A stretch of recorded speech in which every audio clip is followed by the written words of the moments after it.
Boa noite a todos os internautas que nos assistem nesse momento. Eu sou Franci Borges, apresentadora do programa Brasilicando.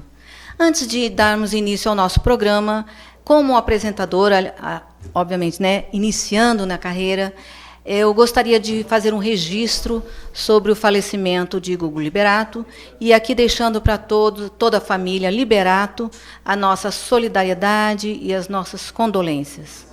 Que Deus o abençoe e o guarde a todos. Prezados internautas, hoje vamos falar sobre o trabalho de pesquisa, plantio e manejo, utilizando a agricultura sintrópica.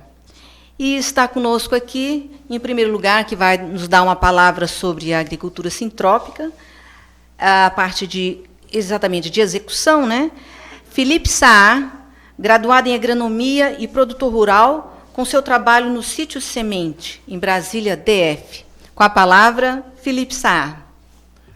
Boa noite.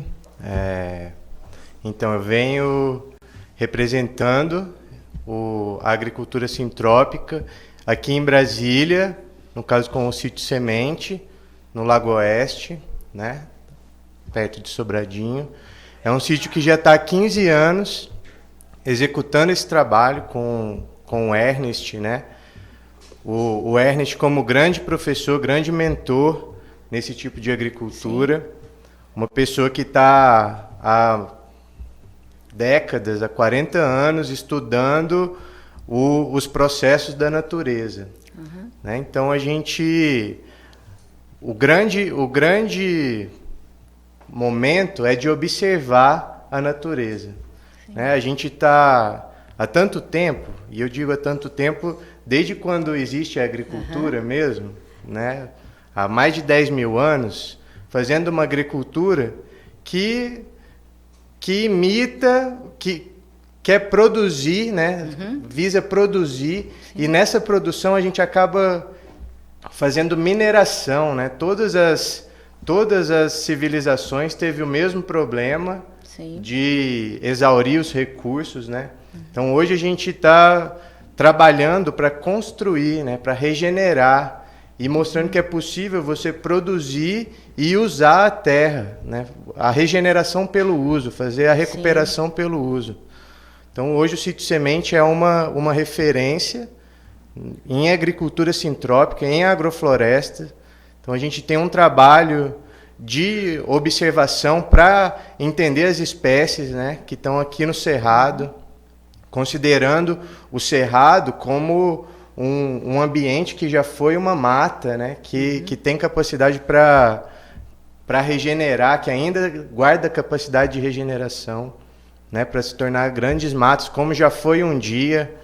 Então, o ser humano, quando sai da floresta e começa a viver em clareiras, ele perde um pouco, ele desconecta um pouco com o ambiente, com o que os povos ancestrais chamavam de Mãe Terra, Pachamama. Sim.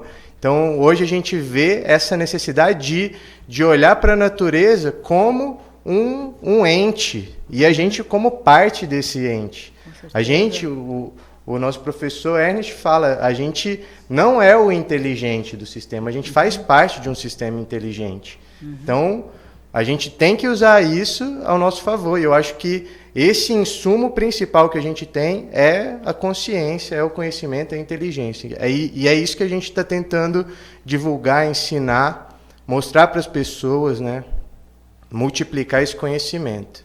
A agricultura sintrópica é isso, é você sair de uma agricultura de insumos, o que está acontecendo hoje no mundo, todo mundo dependente de insumos, e fazer uma agricultura de processos. Sim. Entender como que a floresta funciona. E no final deixar uma floresta, deixar uma floresta com água, com vida, multiplicar a vida, a quantidade e a qualidade de vida daquele local. Então isso é o que a gente está buscando, é isso que a gente está divulgando e tentando multiplicar. Acho que esse trabalho de agrofloresta, o Ernest há tanto tempo vem dizendo, vem falando.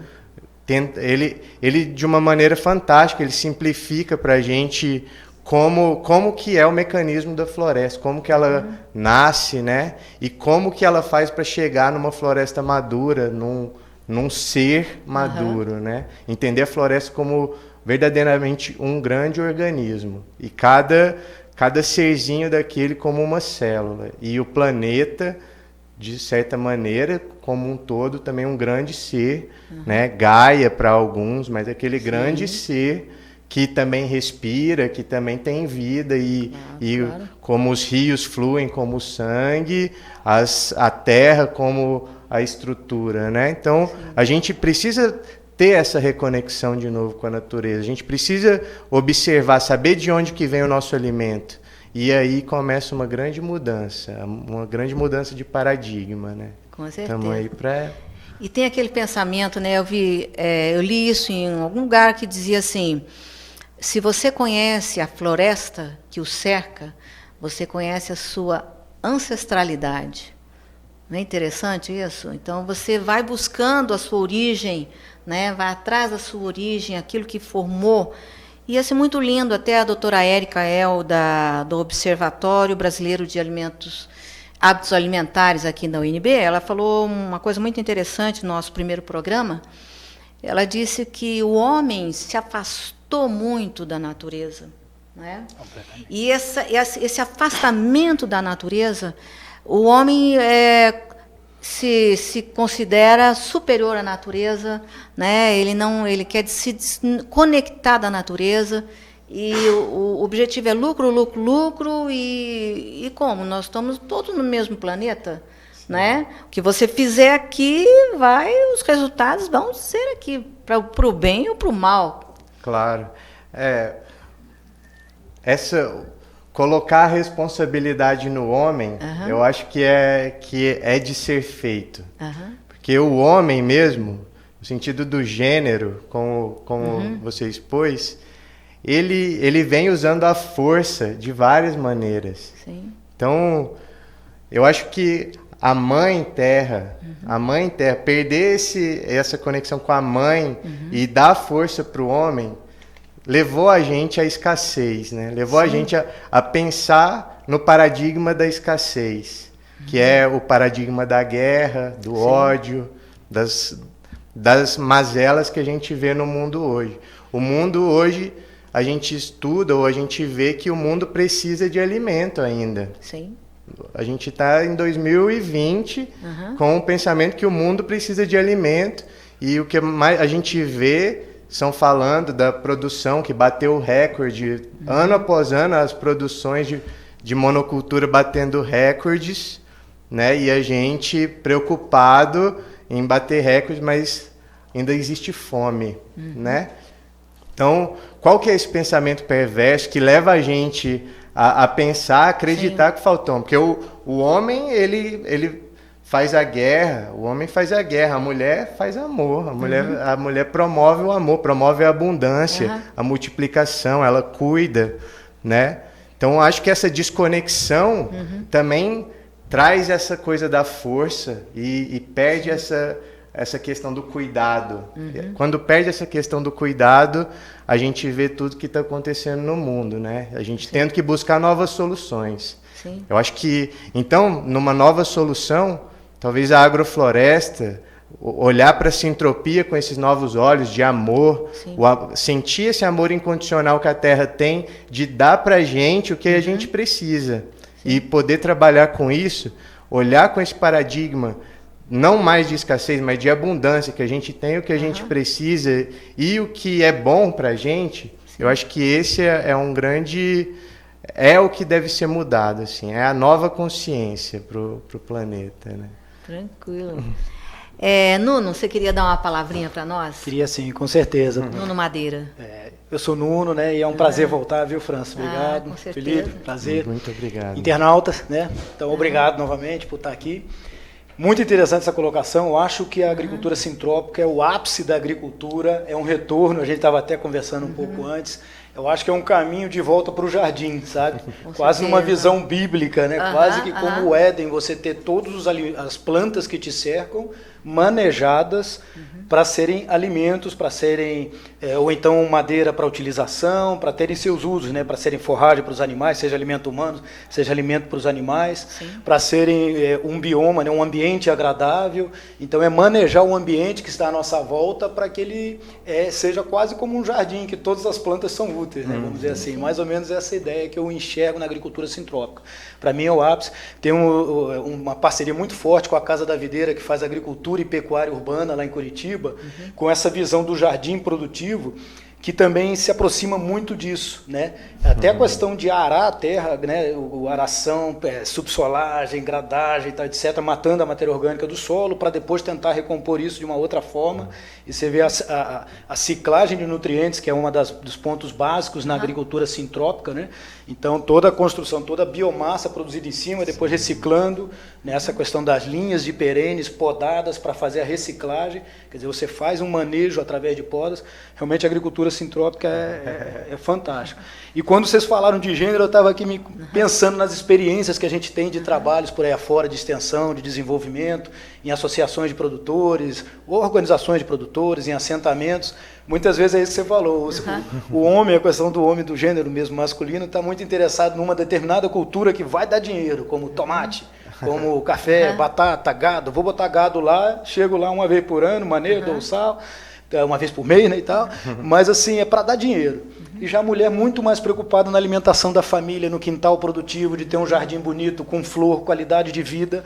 Claro que existem homens muito interessados nisso também, algumas mulheres também interessadas mais no que dá dinheiro, mas assim, na tendência normal, a gente vê essa preocupação mais forte do feminino, do cuidado, né, do lado materno, o lado familiar, muito mais aparente, muito mais gritante assim na questão do gênero feminino. Isso aí é fantástico, né, e dialoga exatamente com essa questão da mãe terra realmente, né?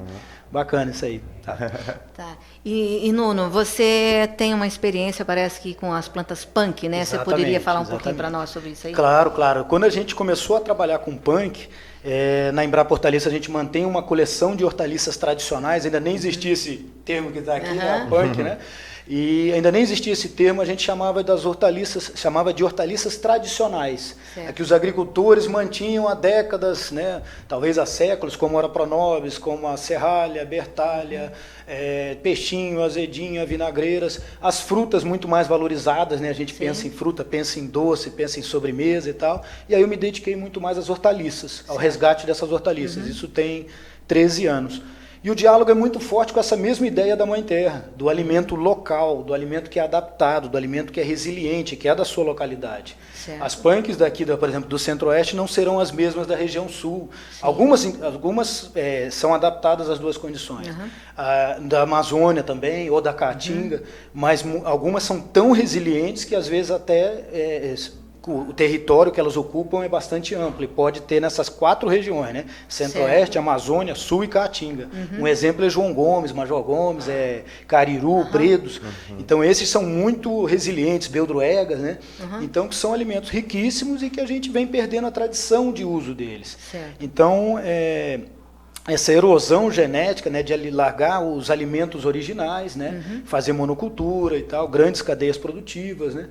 Então a gente vê uma perda muito grande. Você falou da questão da escassez, às vezes a gente vê excesso e não abundância. Sim. Você vê excesso de uma determinada produção, milhões de hectares de uma determinada produção, mas uma carência nutricional, uma carência de acesso, uma carência de cultura até, de perda de referências culturais, tá? Uma carência de paladares.